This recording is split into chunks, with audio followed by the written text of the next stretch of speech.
Hello student, আজকের আমরা ABTA test পেপারের পেজ নম্বর 447 পেজ ভূগোলের যত 1 নম্বর ও 2 নম্বরের প্রশ্ন আছে তার উত্তর সমাধান করব।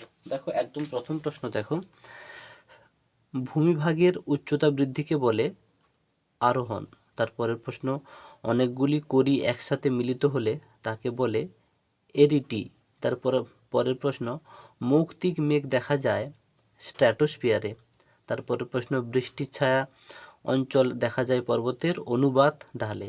তারপরের প্রশ্ন, দিনে কোনো নির্দিষ্ট স্থানে জোয়ার হয়। দিনে কোনো নির্দিষ্ট স্থানে জোয়ার হয় দুবার। এটা প্রশ্নটা হবে দিনে কতবার জোয়ার হয়? দুবার হয়। ওকে। তারপর শৈবাল সাগর দেখা যায় আটলান্টিক মহাসাগরে। তারপরের প্রশ্ন, আর্সেনিক একটি বিষাক্ত বর্জ্য। আর্সেনিক একটি বিষাক্ত বর্জ্য। তারপরের প্রশ্ন দেখো, দুন কথাটির অর্থ হলো হ্রদ। তারপরের প্রশ্ন দেখো, ভারতের নবীনতম রাজ্যটি হলো তেলেঙ্গানা। ওকে। তারপরের প্রশ্নে যাচ্ছি, দেখো, দক্ষিণ ভারতের সর্বোচ্চ শৃঙ্গটি হল আনাইমুদি। ভারতের কেন্দ্রীয় গম গবেষণাগারটি অবস্থিত পুসাতে। তারপরে শিল্পদানব। শিল্পদানব বলা হয় পেট্রো রসায়ন শিল্পকে। হলো। তারপরের প্রশ্ন, ভারতের বৃহত্তম খনিজ তেল শোধনাগার হলো জামনগর। তারপরের প্রশ্ন, ইসরো এর সদর দপ্তর কোথায় অবস্থিত? বেঙ্গালুরুতে। ওকে। তারপরে দেখো, বিভাগ খতে আমরা শুদ্ধ অশুদ্ধ করব। দেখো, একদম প্রথম প্রশ্ন, পট হোল নদীর উচ্চ গতিতে সৃষ্টি হয়। পট হোল নদীর উচ্চ গতিতে সৃষ্টি হয়, এটা শুদ্ধ। তারপরের প্রশ্ন, ঝুলন্ত উপত্যকা নদীর উচ্চ গতিতে সৃষ্টি হয়, এটা অশুদ্ধ। এটা শুদ্ধটা হবে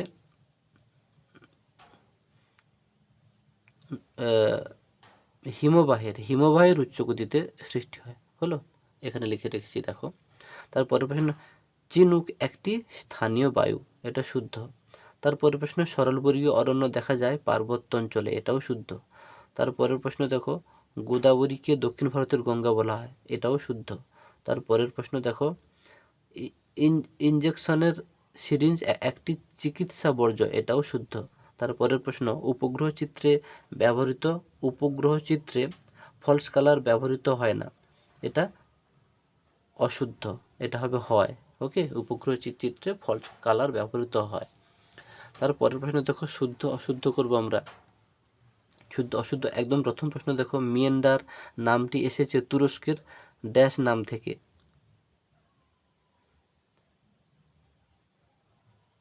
মিয়েন্ডারেস হলো মিয়েন্ডারেস নাম থেকে। তারপরের প্রশ্ন, সমুদ্র স্রোত সৃষ্টির প্রধান কারণ হলো ড্যাশ বায়ু প্রবাহ। তারপরে পরের প্রশ্ন, নিরক্ষীয় অঞ্চলে ড্যাশ ধরনের বৃষ্টিপাত দেখা যায়? পরিচলন বৃষ্টিপাত দেখা যায়। তারপরের প্রশ্ন, উষ্ণ ও শীতল স্রোতের প্রভাবে ড্যাশ সৃষ্টি হয়? কুয়াশা সৃষ্টি হয়। তারপরের প্রশ্ন, হ্রদের তলদেশ ভরাট হওয়াকে বলে ড্যাশ। হ্রদের তলদেশ ভরাট হওয়াকে, এটা সম্ভবত হবে ভরাটকরণ। ওকে, তবু আমি একটু দেখছি। আচ্ছা, হ্রদের তলদেশ ভরাট হওয়াকে তোমরা ভরাটকরণ তো নয়, ওটা হবে না নিশ্চিত। তোমরা উত্তরটা দেখবে, দেখে চেষ্টা করবে জানাতে। আচ্ছা, তারপরে প্রশ্ন দেখো, ভূতাপ শক্তি একটি ড্যাশ শক্তির উদাহরণ? অপ্রচলিত শক্তির উদাহরণ। তারপরে প্রশ্ন, ভারতের জনসংখ্যা 382 জন পার বর্গ কিমিতে। ওকে। তারপরে দেখো, দুটি বা একটি শব্দ উত্তর দাও। একদম প্রথম প্রশ্ন দেখো,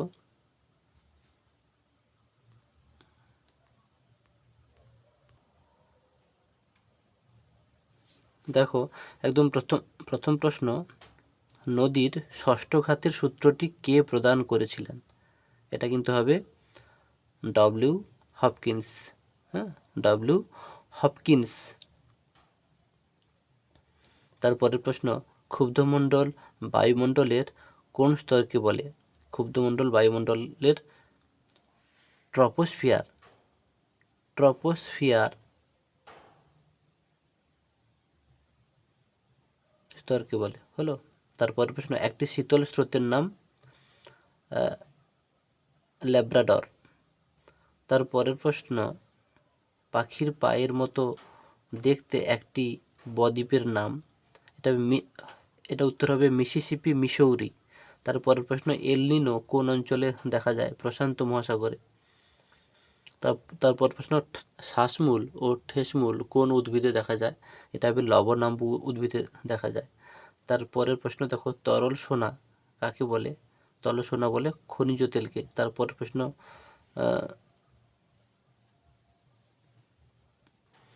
কাউন্টার লাইন কি রং এর হয়? এটা হবে বাদামি। হলো,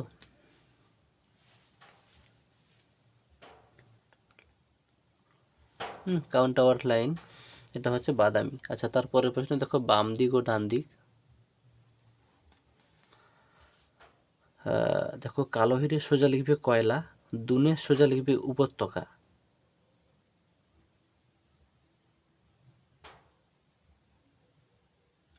আচ্ছা, তারপরে হেমাটাইটে সোজা লিখবে লোহা, আর সিলিকন ভ্যালি সোজা লিখবে বেঙ্গালুরু। আচ্ছা, এখানে সম্ভবত আমি দুন, দেখো তোমাদের আগের পেজে একটু দেখিয়ে দিচ্ছি।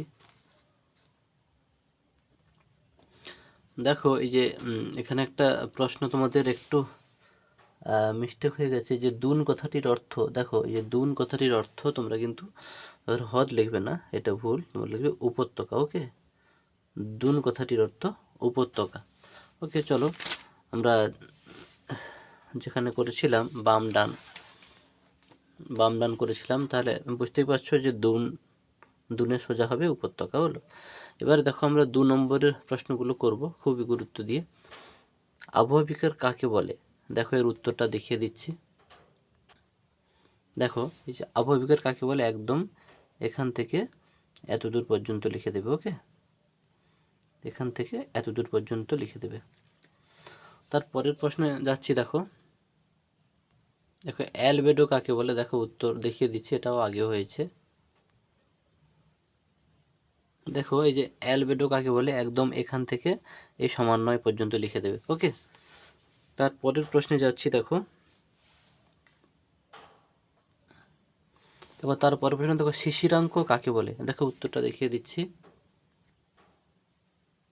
দেখো শিশিরাঙ্ক কাকে বলে, এই তোমরা এখান থেকে এত দূর লিখবে কাকে বলে, তারপরে প্রক্রিয়াটাও এখান থেকে এত দূর দেবে। ওকে, নাহলে কিন্তু ফুল নম্বর পাবে না। দেখো তারপরের প্রশ্নে যাচ্ছি। দেখো সিজিগি কাকে বলে? দেখো উত্তর দেখিয়ে দিচ্ছি। দেখো এই যে সিজিগির অর্থ দেবে, সংজ্ঞা দেবে, তারপরে সময়কালটাও দেবে, দেখিয়ে দিচ্ছি। দেখো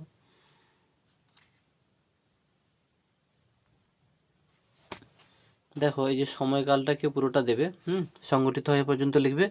আর শ্রেণী বিভাগ বলে শুধু যে অবস্থান অনুযায়ী সিজিগি 2 প্রকারের, সংযোগ অবস্থান আর প্রতিযোগ অবস্থান, এতদূর দিলে হবে। ওকে, এই শুধু পয়েন্ট দুটো তুলে দেবে, পয়েন্টগুলোকে ব্যাখ্যা করতে হবে না। আর যদি পারো একদম শেষে এই প্রভাবটা একটু তুলে দেবে। ওকে, তাহলে উত্তরটা একদম ফুলফিল হবে। তারপরের প্রশ্নে যাচ্ছি। দেখো এই যে বিষাক্ত বর্জ্য কাকে বলে? দেখো উত্তর দেখিয়ে দিচ্ছি। দেখো এই যে বিষাক্ত বর্জ্য কি, এখান থেকে এত দূর লিখবে, তারপরের অংশটা দেখাচ্ছি। দেখো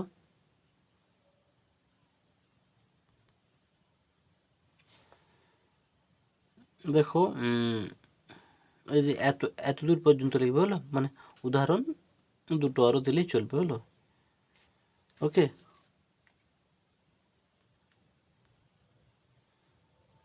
তো তোমরা চেষ্টা করবে এই যে অবিষাক্ত বর্জ্য বা বিষহীন বর্জ্য, এই প্রশ্নটাকেও কিন্তু মুখস্থ করে নেবে। হলো, ঠিক আছে। তারপরের প্রশ্নে যাচ্ছি। দেখো এই যে আছে, বায়োডিগ্রেডেবল বর্জ্য কাকে বলে? দেখো দেখিয়ে দিচ্ছি। দেখো জীব বিশ্লেষ্য বর্জ্য বা বায়োডিগ্রেডেবল ওয়েস্ট। হলো, মাথায় রাখবে, বায়োডিগ্রেডেবল বর্জ্য বলেছে, প্রশ্ন আসতেই পারে এরকম, যে এই বাংলা নামটা দিয়ে, যে জীব বিশ্লেষ্য বর্জ্য কি, এটা এতদূর কাকে বলে, এতদূর লিখবে, তারপর উদাহরণ দিয়ে এতদূর লিখবে। ওকে, তারপরের প্রশ্নে যাচ্ছি। দেখো দেখো তারপরে প্রশ্ন দুন কাকে বলে একটি উদাহরণ দাও। এটাও আগে এসছে, দেখিয়ে দিচ্ছি। দেখো দেখো তোমরা এখান থেকে, এই যে এখান থেকে শিবালিকের কাছ থেকে এই দুন কাকে বলে পর্যন্ত লিখবে, আর যেমনই উদাহরণ দিয়ে দেবো। ওকে, একটা দুটো দিয়ে দেবে, ঠিক আছে। তারপরের প্রশ্নে যাচ্ছি। দেখো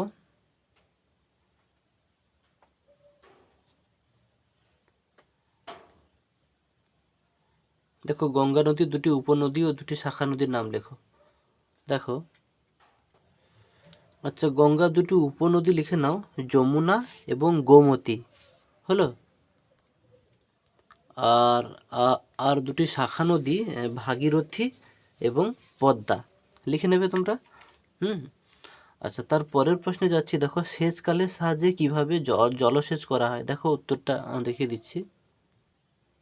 দেখো এটা একদমই ভারতের প্রায় 26% থেকে একদম পুরোটা লিখবে। তারপরের অংশটা দেখাচ্ছি। একদমই ইত্যাদি পর্যন্ত হলো, একদম ইত্যাদি পর্যন্ত লিখতে হবে। ওকে, প্রশ্নটা একটু বড় উত্তর হয়ে যাবে, কিছু করার নেই। কিছু প্রশ্ন তো বড় লিখতেই হবে, সব প্রশ্ন যে সমান সময় লাগবে তা তো না, ঠিক আছে। তারপরের প্রশ্নে যাচ্ছি। তারপরে দেখো পেট্রো রসায়ন শিল্প কাকে বলে। দেখো উত্তর দেখিয়ে দিচ্ছি। এই দেখো পেট্রো রসায়ন শিল্প বলতে কি বোঝো, এইটা সংজ্ঞাটা পুরোটা তুলে দেবে। ওকে, তারপরের প্রশ্নে যাচ্ছি। দেখো ট্রপোগ্রাফিক্যাল মানচিত্র কাকে বলে। দেখো উত্তরটা দেখিয়ে দিচ্ছি। দেখো এই যে ট্রপোগ্রাফিক্যাল ভূবৈচিত্র্যসূচক মানচিত্র বা টপোগ্রাফিক্যাল মানচিত্র, একদম পুরো এখান থেকে এতদূর লিখবে। ওকে,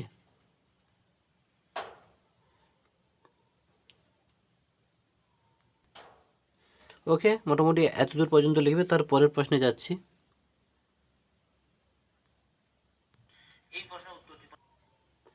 দেখো তার পরের প্রশ্ন, রিমোট সেন্সিংয়ের দুটি সুবিধা লেখো। দেখো এই উত্তরটা দেখিয়ে দিচ্ছি।